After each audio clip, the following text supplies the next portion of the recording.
Well, we were there on the weekends during the school year, but when school was over, we were there full time, and we worked full time on the farm. And this went on till I came in the military. Now, even when I was in college, we went home on weekends, we went to the farm. And we'd go to town too, but this way had some more transportation, and we could take the small truck farm into town and so forth. But well, there's so many memories. You want funny ones or work ones or what? Let's go for the funny ones right now. Oh, the funny ones. One of them was that I was, later on when I was in college and so forth, I was going to a lot of dances. We went to about 2 dances a week, and sometimes I'd get home pretty late, but I had to get up at 5 o'clock in the morning to get ready to go in the field. So they'd send you out with this old tractor, Minneapolis U tractor, and 4-wheel, but I mean wide wheel in the front and the back. Had big old fenders on it. It must have gone a max of 2.5 miles an hour. Well, when you go out with a 3-bottom plow, that means it's going to take a swath about that wide, you know, 3-4 foot wide, one time up and back, and you have 80 acres. It feels like you're out there for life. Well, when you plow, you create a dead furrow, they call it, on the edge. And then you track on that, you put your wheel, front wheel, next to that so that you take the next swath of land when you go back.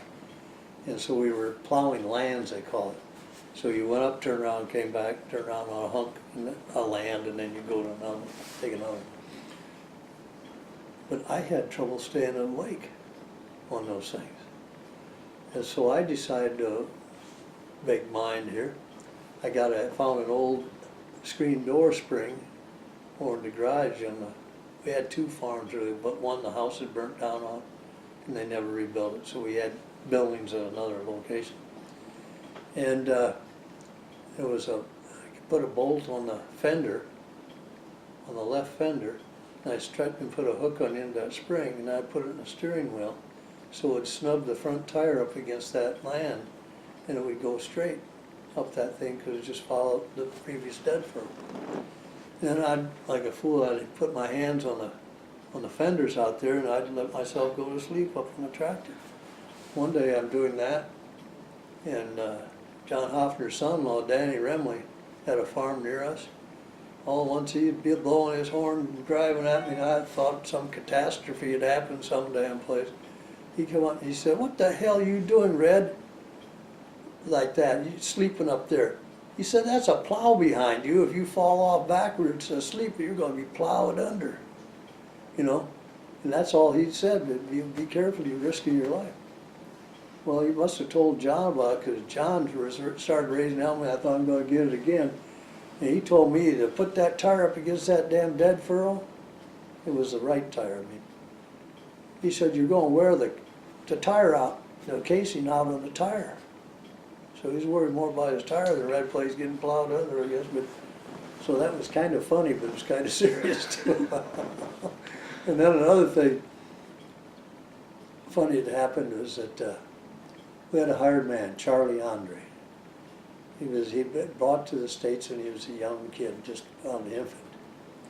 And Charlie had never got much of an education, and he'd probably say in today's world he wasn't too bright. He was an ideal hired man. He did exactly what you told him to, no more, no less. But he did do more sometimes. And they'd be trying to eradicate gophers out on the pasture we had south of the home place there. And John and he had a deal. They didn't talk to each other hardly ever too much. But Charlie would go out and get 2 number 10 cans. It's a big can number 10 can, and he put some grain in it, wheat or whatever, and put them on the table in the back porch. That was Charlie. He kind of hang out on the back porch. As a typical hired man, I'll digress a little bit. He had a bedroom upstairs in the house at the head of the stairs, but he was like he was hired help, and he never went in the living room, never went in the dining room unless my mother made him do it, you know, like Thanksgiving or something. But he ate at the kitchen table because we ate all our meals at the kitchen table anyhow. And but Charlie put these 2 cans out there, and then that was a note to John to put poison in it, and he'd lace it with poison.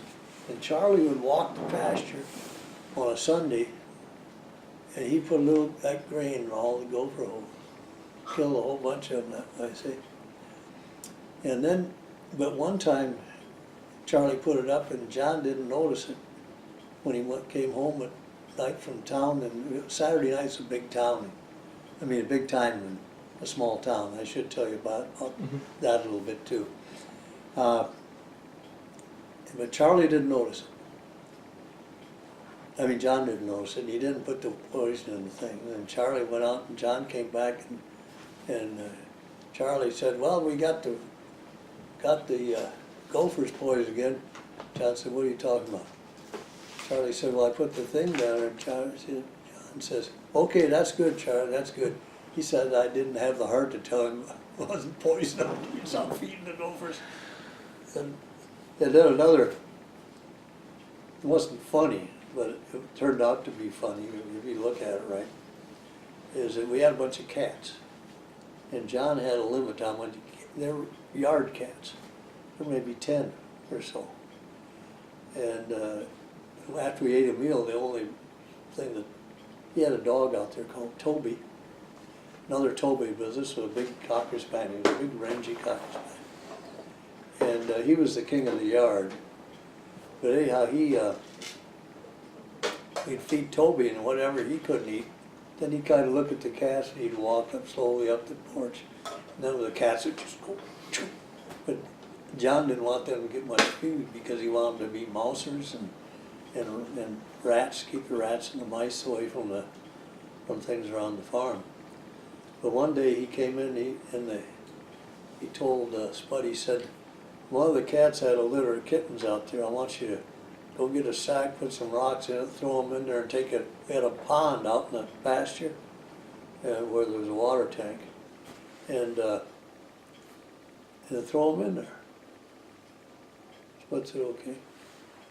Next thing I know, I'm going over in the yard doing something else. I heard splat, splat, splat. I went over there, and I know Spud is down there, and he's taking these little kittens, and I mean, they can't even see, they're so young, and throw them up against the barn, killing them that way. I said, "What the hell are you doing that for? He told you to do that." He said, "You think I'm going to walk in this heat out there and throw them in a goddamn pond and drown them?" He says, "That they don't care how they die. They don't even know they're dying." Isn't that terrible? It's not funny, but Yeah. it's funny only in the That's dark sense humor. it's funny on the sense that when you live on a farm, you become desensitized to death. Mm. And it happens all the time on a farm. A horse dies, a cow dies, rendering plant comes, and being a city slicker like I was, that was new to me too. So a lot of stuff wasn't no funny, except you look at it as an experience, you know, you had on the farm. There's nothing funny about working on a farm that I found. Mm.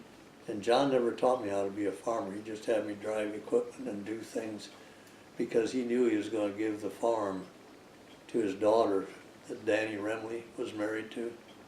She was married to Danny Remley, I mean, and so they moved on that land when my mother and John moved to Conde in 1962. But you know, we had, again, this isn't funny, but they used to put, maybe I'll just tell you some interesting things. Yeah, sure. The whole it was a pretty good sized barn, and they'd taken the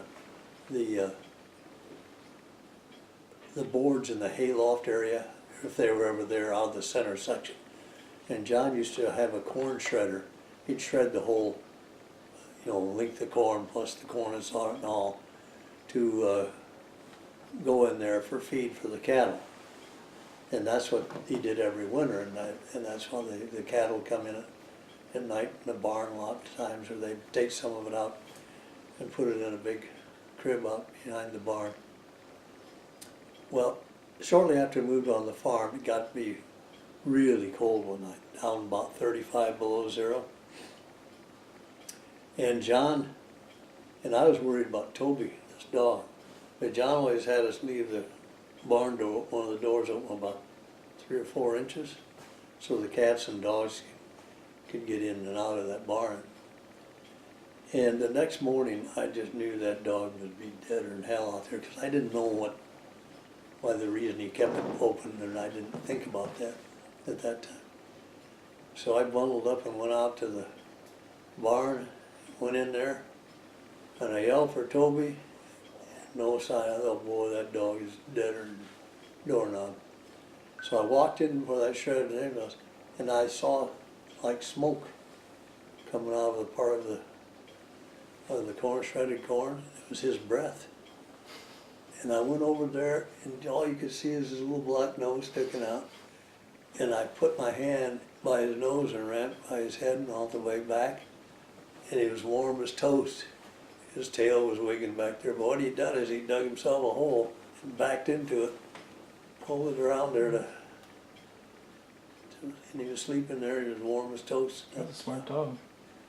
Yeah, well, I mean, dogs and wild animals do stuff like that Yeah. too, you know.